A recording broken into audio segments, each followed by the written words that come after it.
Hey guys, it's Dante with another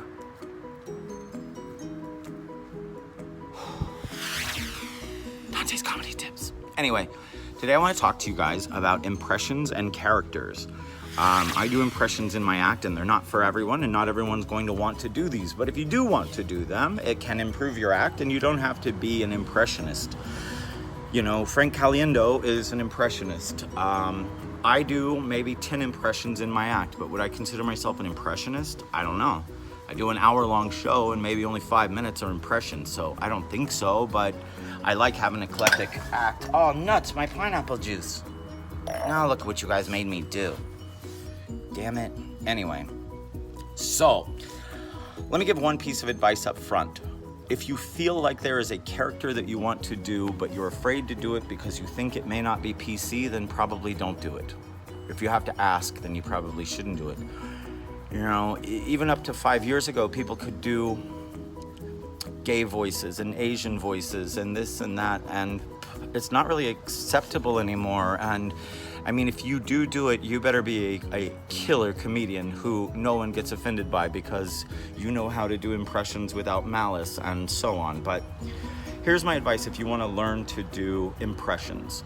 When I was in high school, I was in a play called Play It Again, Sam, and the teacher, Mr. Auer, he was my favorite drama teacher. He said to me, Dante, I want you to play Humphrey Bogart. You're a comedian. You should be able to do impressions. I started comedy when I was 14, so I was like, all right, buddy.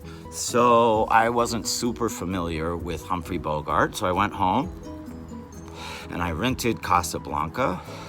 And I remember there was this one line that I really liked in the movie where Humphrey Bogart, I haven't done this in forever, so if it doesn't sound good, don't blame me. It's just, I'm giving a talk. I'm not trying to impress. There's a point in the movie where he goes, my interest in whether Victor Laszlo stays or goes is purely a sporty one, I assure you. I was like, wow, I love that line. I love the way he kind of, sporty one. So I was, I don't know how old, 15, 16. I got out my recorder. I played that line over and over on my VCR, and then I would play it. I would try to say it. It'd be like, my interest in whether Victor Laszlo, and I'm like, oh, it's not deep enough. All right, make it deeper. All right. Now he has that slow. He has a speech impediment. You gotta remember. So after doing it for hours, I finally got it and was able to play him throughout the whole play, and I think it came off pretty well.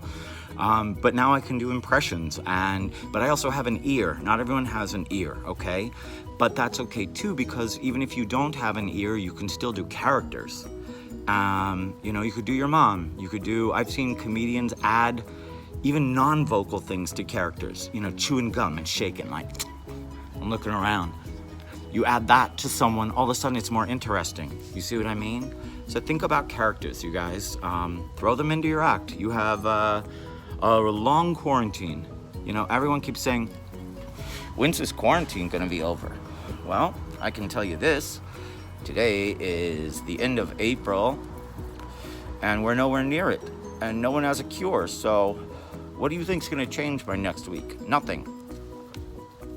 We're in for the long haul. Work on your act, try to make some money, and be safe.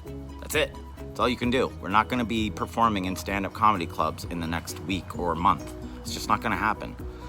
But you can do it online and you can improve your act at home. You don't have to be on a stage every time, okay? Follow me, like, comment, click. I said click, click.